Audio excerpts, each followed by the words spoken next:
તો હવે ગુજરાતના લોકો થઈ જાવ તૈયાર, કારણ કે લાંબા વિરામ બાદ પડશે વરસાદ। રાજ્યમાં થોડા વિરામ બાદ ફરી એકવાર વરસાદી માહોલ જામવાની શક્યતા સેવાઈ રહી છે। પ્રખ્યાત હવામાન નિષ્ણાત અંબાલાલ પટેલે ઓગસ્ટના અંતથી લઈને સપ્ટેમ્બર અને ઓક્ટોબર મહિના સુધીમાં હવામાનને લઈને મોટી આગાહી કરી છે। તેમના જણાવ્યા મુજબ ઓગસ્ટ મહિનાના અંતના દિવસોમાં રાજ્યમાં હવામાનમાં મોટો પલટો જોવા મળશે અને સપ્ટેમ્બરથી શરૂઆતમાં જ વરસાદનો નવો તબક્કો છે તે શરૂ થઈ શકે છે। આપ સૌને જણાવીને દોસ્તો, તો 26 થી 31 ઓગસ્ટ દરમિયાન હવામાનમાં પલટો આવશે। અંબાલાલ પટેલના અંદાજ મુજબ 26 થી 31 ઓગસ્ટ દરમિયાન ગુજરાતના વાતાવરણમાં જે ફેરફાર આવશે ને આ સમયગાળા દરમિયાન રાજ્યમાં વિવિધ વિસ્તારોમાં હળવાથી ભારે વરસાદી ઝાપટા છે તે પડી શકે છે। ઓગસ્ટના અંતમાં અને સપ્ટેમ્બરની શરૂઆતમાં બંગાળની ખાડી એક નવી અને મજબૂત વરસાદી સિસ્ટમ બનવાની શક્યતા છે, જેની અસર હેઠળ ગુજરાતમાં ફરીથી મેઘમહેર છે તે તમને જોવા મળી શકે છે। જેથી કરીને સૌથી અગત્યના સમાચાર તમારી સૌ માટે આવી રહ્યા છે દોસ્તો, કે લાંબા વિરામ બાદ હવે ફરી વરસાદી માહોલ છે તે ગુજરાતની અંદર જામવાનો છે। કારણ કે દોસ્તો ચાર નવી સિસ્ટમો છે તે જોવા મળી રહી છે। જે અંબાલાલ પટેલના જણાવ્યા મુજબ દોસ્તો 4 નવી સિસ્ટમ હતી, તે સિસ્ટમો હવે ગુજરાત ઉપર સક્રિય થઈ છે અને એવામાં ફક્ત ને ફક્ત ગુજરાત ઉપર જ નહીં પરંતુ ઓલ ઓવર ઇન્ડિયામાં 26 થી 31 ઓગસ્ટ દરમિયાન વરસાદી માહોલ છે તે હવે ફરી જામવાનો છે। ત્યારબાદની મોટી મહત્વની માહિતી આપ સૌની સામે આવી રહી છે દોસ્તો, કે દારૂબંધી અંગે નીતિન પટેલ શ્રાવણ મહિનાના બીજા સોમવારે પૂર્વ નાયબ મુખ્યમંત્રી નીતિન પટેલે સહપરિવાર ગીર સોમનાથ પહોંચ્યા હતા। તેમણે સોમનાથ મહાદેવના દર્શન કરી શીશ ઝુકાવ્યું હતું અને રાજ્યમાં સારો વરસાદ થાય, ખેડૂતોને રાહત મળે તથા લોકોનું જીવન સુખમય બને તેના માટે પ્રાર્થના કરી હતી। દર્શન બાદ તેમણે મીડિયા સાથે વાતચીતમાં રાજ્યમાં વિવિધ મુદ્દે પોતાની પ્રતિક્રિયા આપી હતી। આ મુદ્દે દોસ્તો ગુજરાતમાં દારૂબંધી અંગે નીતિન પટેલે કહ્યું કે દારૂબંધી હટાવવામાં આવે તો સરકારને હજારો કરોડ રૂપિયાની આવક થઈ શકે છે। જોકે આવક કરતાં રાજ્યની કાયદો વ્યવસ્થા અને લોકોની સુરક્ષા વધુ મહત્વની હોવાનું તેમણે જણાવ્યું છે। તેમના મતે ગુજરાતમાં કાયદો વ્યવસ્થા મજબૂત રહેવામાં દારૂબંધીની પણ મહત્વની ભૂમિકા છે અને મોટાભાગના લોકો દારૂબંધીના સમર્થનમાં છે। જેથી કરીને સૌથી અગત્યના સમાચાર આવી રહ્યા છે દોસ્તો, કે દારૂબંધી અંગે નીતિન પટેલે મોટું નિવેદન આપ્યું છે। ત્યારબાદના મોટા સમાચાર તમારી સૌની માટે આવી રહ્યા છે દોસ્તો, કે ખેતર મારું તો થાંભલો તમારો કેમ। તો દોસ્તો આ બાબતે તમને સૌને જણાવીને તો જૂનાગઢ જિલ્લામાં ખેડૂતોને લગતા વીજળી, સિંચાઈ અને વીજ લાઇન થાંભલા સહિતના પ્રશ્નોને લઈને આમ આદમી પાર્ટીના વિસાવદરના ધારાસભ્ય ગોપાલ ઇટાલિયાએ ખેડૂતો સાથે મળીને રજૂઆત કરી હતી। જણાવીને આપ સૌને તો ઇટાલિયાના જણાવ્યા મુજબ વિસાવદર, ભેસાણ અને જૂનાગઢ તાલુકાના ખેડૂતોને અસર કરતા વિવિધ પ્રશ્નો અંગે જૂનાગઢ જિલ્લાના કલેક્ટર કચેરી તેમજ જીવીસીએલના અધિકારીઓ સમક્ષ રજૂઆત કરવામાં આવી હતી।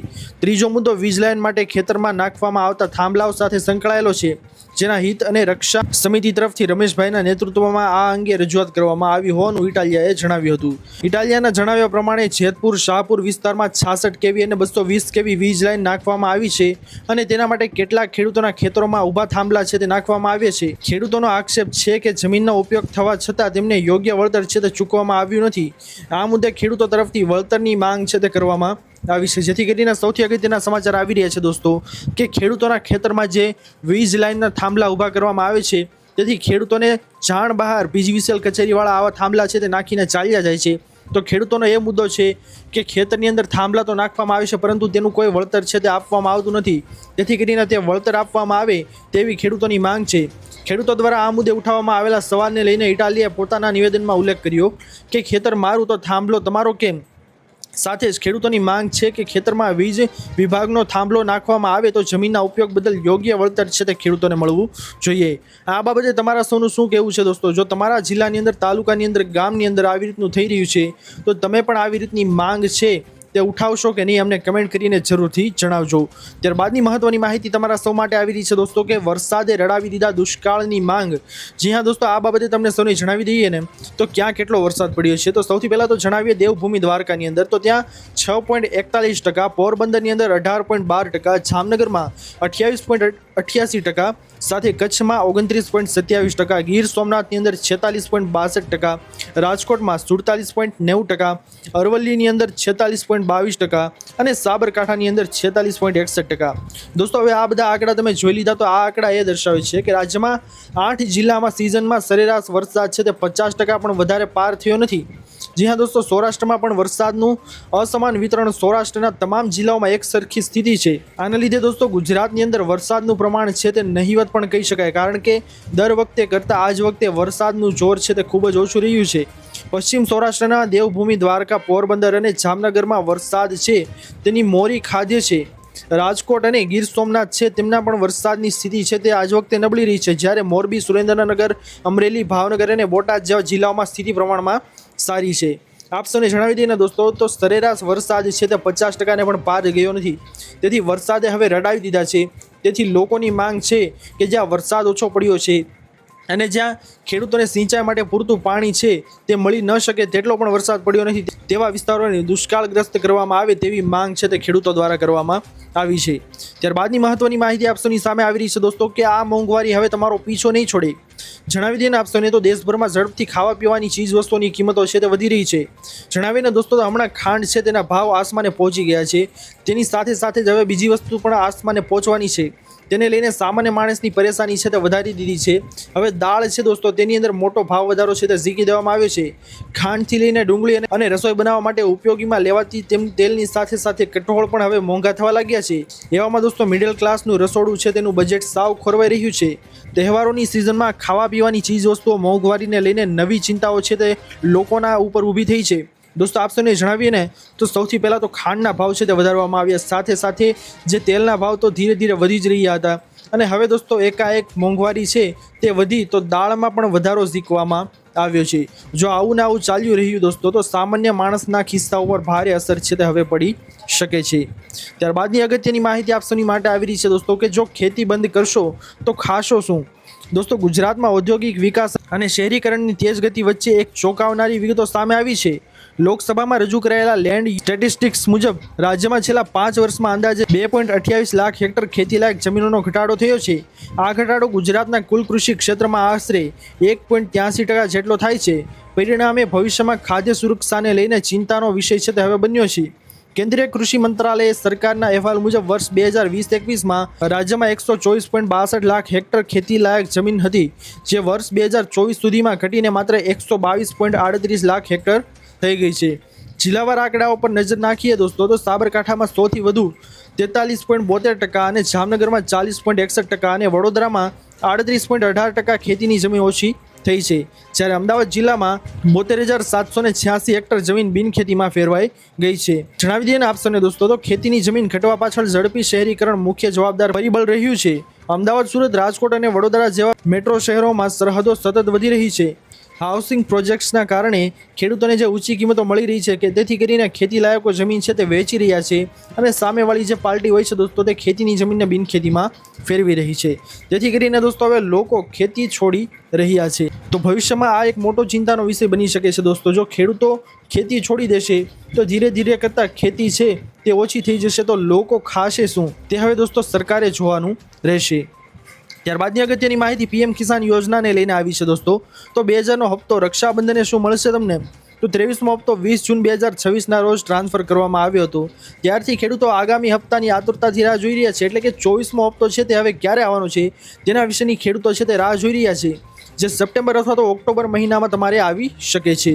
દોસ્તો આપ સૌને જણાવીને તો કેટલીક સરકાર ખાસ તહેવારો સુસંગત થવા માટે અગાઉથી પણ હપ્તો મોકલે છે। ઘણી વખત તમે જોયું હશે દોસ્તો કે હપ્તો છે તે કોઈ પણ તહેવાર હોય તે તહેવારની અંદર ખેડૂતોના ખાતામાં રિલીઝ કરવામાં આવતો હોય છે, પરંતુ દોસ્તો અહીંયા તમારી સામે બે સવાલ છે કે કાં તો હપ્તો છે તે નવરાત્રિની અંદર આપવામાં આવી શકે છે, અથવા તો રક્ષાબંધનના તહેવાર ઉપર ખેડૂતોના ખાતામાં હપ્તો છે તે તમને મોકલવામાં આવી શકે છે। દોસ્તો આપ સૌને જણાવી દઈએ ને તો એવા અહેવાલો પણ હતા કે 24મો હપ્તો છે તે રક્ષાબંધન નિમિત્તે જાહેર થઈ શકે છે। જોકે પીઆઈબીએ આ દાવો છે તે નકારી કાઢ્યો છે। ચાલો તમને જણાવીએ કે 24મો હપ્તો કયા મહિનામાં તમારા બેંક ખાતામાં જમા થઈ શકે છે અને કયા મહત્વપૂર્ણ કાર્યો તાત્કાલિક પૂર્ણ કરવાની જરૂર છે। જોકે દોસ્તો તમને સૌને જણાવીને તો પીએમ કિસાન યોજના છે તેના હેઠળ ખેડૂતોના ખાતામાં દર 4 મહિને હપ્તો છે તે મોકલવામાં આવે છે। એવામાં તમને સૌને જણાવીને દોસ્તો, તો ગયા વર્ષની અંદર જે ચેનલ મુજબ ખેડૂતોના ખાતામાં હપ્તાની રકમ છે તે મોકલવામાં આવી હતી તે જ પેટર્નને ધ્યાનમાં રાખીને આપણે જોઈએ ને દોસ્તો, તો આ જ વખતે હપ્તો છે તે ઓક્ટોબર મહિનાની અંદર ખેડૂતોના ખાતામાં જમા થઈ શકે છે। આ બાબતે કોઈ સત્તાવાર જાહેરાત થઈ નથી, અને બીજી વસ્તુ દોસ્તો કે તહેવાર ઉપર હપ્તો મળશે તેવી અફવાઓ ઉપર તમારે ધ્યાન પણ નથી દેવાનું, કારણ કે આ અંગે કોઈ પણ ચોક્કસ છે તે જવાબ આપવામાં આવ્યો નથી।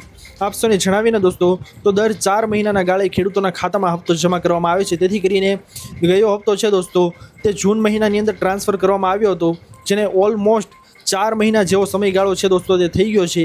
તેથી કરીને આજ વખતે પીએમ કિસાન સન્માન નિધિ યોજનાનો હપ્તો છે ને દોસ્તો તે ઓક્ટોબર મહિનાની અંદર તમને મળે તેવા ચાન્સીસ વધારે લાગી રહ્યા છે.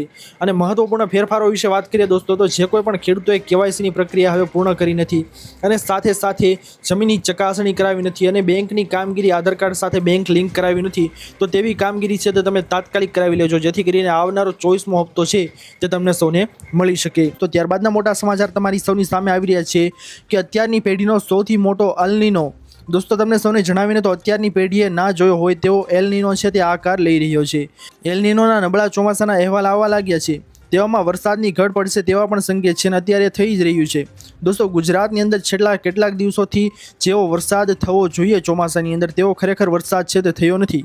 એવામાં પેસિફિક મહાસાગરમાં સમુદ્ર સપાટીનું તાપમાન સામાન્ય કરતાં વધુ ગરમ થવાથી અલ નીનો છે તેની સ્થિતિ સર્જાઈ રહી છે, જેના કારણે ભારતમાં ચોમાસું છે તે નબળું રહેવાની શક્યતા વધી ગઈ છે. એવામાં તમને સૌને જણાવીને દોસ્તો તો ઓગસ્ટ મહિનો ચોમાસાનો મેઇન ગણાય છે. એવામાં ઓગસ્ટ મહિનાની અંદર તે વરસાદ છે તે નહિવત અત્યારે જોવા મળી રહ્યો છે. હવામાનના વિશેષજ્ઞોના સંકેતો મુજબ આ વર્ષે વરસાદમાં ઘટાડો થઈ શકે છે, જે તમને અત્યારે લાગી જ રહ્યો છે દોસ્તો કે ભારતની અંદર તો શું પરંતુ ગુજરાતની અંદર પણ એટલો ઓછો વરસાદ છે કે ખેડૂતો અને સામાન્ય જનતા છે તેમને ભારે હાલાકીનો સામનો અત્યારે કરવો પડી રહ્યો છે. જેથી કરીને ખાસ અને અગત્યના સમાચાર અત્યારે આવી રહ્યા છે દોસ્તો કે અત્યારની પેઢીએ જોયો ન હોય તેવો અલ નીનો છે તે આકાર લઈ રહ્યો છે, જેની ભારે અસર છે તે ચોમાસા ઉપર પડી રહી છે. ત્યારબાદના મોટા સમાચાર આવી રહ્યા છે દોસ્તો હવે કે ચાના બંધાણીઓ માટે દુઃખના સમાચાર સામે આવ્યા છે. દોસ્તો તમને બધાને ખબર જ હશે કે ચીની છે તેના ભાવમાં ભારે વધારો કરવામાં આવ્યો છે. છેલ્લા કેટલાક સમયથી ખાંડની અંદર એટલો બધો ભાવ વધારો છે દોસ્તો તે થયો નહોતો, પરંતુ અચાનક સરકારે એક જ ઝાટકે ભાવ છે તે ખાંડના વધારી દીધા છે. જો તમે પણ રાજકોટમાં રહો છો અને સવારની શરૂઆત તમે કડક મીઠી ચા સાથે કરો છો તો તમારા માટે એક માઠા સમાચાર સામે આવ્યા છે. દેશભરમાં ખાંડના ભાવ જે રીતે આસમાને પહોંચ્યા છે તેની સીધી અસર હવે તમારી સવારની ચાની ચુસ્કી પર પડવાની છે. ખાંડના ભડકે બળેલા ભાવને કારણે રાજકોટમાં હવે બહાર ચા પીવી તમારે મોંઘી થઈ ગઈ છે. 1 સપ્ટેમ્બરથી ચાના નવા ભાવ છે તે લાગુ. રાજકોટની ટી એસોસિએશને વધતી મોંઘવારીને ધ્યાનમાં રાખીને મોટો નિર્ણય લીધો છે. હવે દોસ્તો અત્યાર સુધી જે આખી ચા 20 કે 24 રૂપિયામાં મળતી હતી તેની હવે સીધી પ્રાઇસ છે તે વધીને 30 રૂપિયામાં મળશે અને અડધી ચા છે દોસ્તો કટિંગ તેના 10 થી 12 રૂપિયામાં તમને મળતી હતી તે અડધી ચા માટે હવે તમારે 15 રૂપિયા ચૂકવવા પડશે, જે ફિક્સ થઈ ગયું છે દોસ્તો. રાજકોટ ટી એસોસિએશન દ્વારા એક મોટો ભાવ વધારો છે દોસ્તો તે કરવામાં આવ્યો છે. જે રીતે ખાંડના અચાનક ભાવ વધ્યા છે તેવી જ રીતે અચાનક ચાના ભાવ પણ વધારી દેવામાં આવ્યા છે, જેથી કરીને સામાન્ય જનતા છે તેમના ખિસ્સા ઉપર હવે વધુ બોજ છે તે આનો પડવાનો છે. ત્યારબાદના મોટા સમાચાર આવી રહ્યા છે દોસ્તો કે જીવનમાં કંઈક મોટું કરવું છે યોજના. જી હા દોસ્તો, પ્રધાનમંત્રી નરેન્દ્ર મોદીએ તેમના પહેલા કાર્યકાળ દરમિયાન ઘણી મોટી યોજનાઓ શરૂ કરી હતી. આમાંની મોટાભાગની યોજનાઓનો હેતુ લોકોને લોન દ્વારા આત્મનિર્ભર બનાવવામાં મદદ કરવાનો છે. મોદી સરકારની પ્રધાનમંત્રી મુદ્રા યોજના આવી જ એક યોજના છે. આ યોજના હેઠળ લાભાર્થીઓને સસ્તા વ્યાજ દરે 20 લાખ રૂપિયા સુધીની લોન આપવામાં આવે છે, જેમાં માર્ચ 2026 સુધી શિશુ શ્રેણી કુલ 9.02 કરોડ રૂપિયાની લોનનું વિતરણ છે તે કરવામાં આવ્યું હતું. દોસ્તો આપને જણાવીએ ને તો કિશોર શ્રેણી હેઠળ 6.22 લાખ કરોડ રૂપિયા અને તરુણ કેટેગરીમાં 1.9 લાખ કરોડ છે તે રૂપિયાની લોનનું વિતરણ કરવામાં આવ્યું હતું. આ લોન મહિલાઓને આપવામાં આવતી હતી. એમાં લઘુમતી લોન મેળવનારાઓની વાત કરીએ ને તો શિશુ યોજના હેઠળ 1.33 લાખ કરોડ રૂપિયા, કિશોર યોજના હેઠળ 1.54 લાખ કરોડ રૂપિયા અને તરુણ યોજના હેઠળ 0.62 લાખ કરોડ રૂપિયાનું વિતરણ છે તે કરવામાં આવ્યું હતું. જેથી કરીને સૌથી અગત્યના સમાચાર આવી રહ્યા છે દોસ્તો કે મુદ્રા લોન યોજના હેઠળ ઘણી બધી સહાયો છે તે લોકોને આપવામાં આવી હતી. તેવી જ રીતે દોસ્તો શિશુ શ્રેણી, કિશોર શ્રેણી અને દોસ્તો મહિલાઓને પણ આનું લોનનું વિતરણ છે તે કરવામાં આવ્યું હતું, જેથી કરીને લોકો આત્મનિર્ભર બને અને પોતાનો ધંધો જાતે શરૂ કરે તેને માટે આ યોજના છે દોસ્તો તે સરકાર દ્વારા શરૂ કરવામાં આવી હતી. તમે સૌએ આ યોજનાનો લાભ લીધો કે નહીં અમને કમેન્ટ કરીને જરૂરથી જણાવજો. ત્યારબાદના મોટા સમાચાર આવી રહ્યા છે દોસ્તો આપ સૌની સામે કે ચેતર વસાવાના જામીન છે તે નામંજૂર. જી હા દોસ્તો, આમ આદમી પાર્ટીના નેતા અને ધારાસભ્ય ચેતર વસાવા છે તેમના ધારાસભ્ય પદ પર લટકતી તલવાર છે તે જોવા મળી રહી છે. ગુજરાત હાઈકોર્ટે ચેતર વસાવાને રાહત આપવાનો ઇનકાર કર્યો છે અને હાઈકોર્ટ દ્વારા એમએલએ ચેતર વસાવાની બંને અરજીઓ છે તે ફગાવી દીધી છે. દોસ્તો ચેતર વસાવાના જામીન માટે જે અરજીઓ મૂકવામાં આવી હતી તેના બાબતે હાઈકોર્ટે એક અગત્યનો ચુકાદો આપ્યો છે અને જણાવ્યું છે કે ચેતર વસાવા છે તેના જામીન છે તે નામંજૂર કરવામાં આવ્યા છે. અત્યારે જણાવવાનું કે લાંબી સુનાવણી બાદ ગુજરાત હાઈકોર્ટે આ ચુકાદો છે તે સંભળાવ્યો હતો, જેના બાબતે ચેતર વસાવાના જે જામીન મૂકવામાં આવ્યા હતા દોસ્તો તે અત્યારે હાઈકોર્ટે નામંજૂર કરી દીધા છે. દોસ્તો આ હતા આજના સૌથી મોટા અને મહત્વના તમામ ખેડૂતો તમામ લોકોને કામ લાગી શકે તેવા ખાસ અને મોટા સમાચાર. આશા કરું છું દોસ્તો કે આપ સૌને આજના મહત્વના સમાચાર છે તે પસંદ આવ્યા હશે. જો પસંદ આવ્યા હોય દોસ્તો તો વિડીયોને લાઇક કરવાનું ભૂલતા નહીં, ચેનલ પર નવા આવ્યા હો તો અમારી યુટ્યુબ ચેનલ ખેડૂત પોઈન્ટને સબસ્ક્રાઇબ કરી અને બાજુમાં આપેલા બેલ આઇકનને પણ પ્રેસ કરી દેજો, જેના લીધે આવી જ મહત્વની માહિતી આપ સૌને આ ચેનલના માધ્યમથી મળતી રહે. મળીએ દોસ્તો હવે પછીના વિડીયોમાં. ત્યાર સુધી જય હિન્દ, વંદે માતરમ.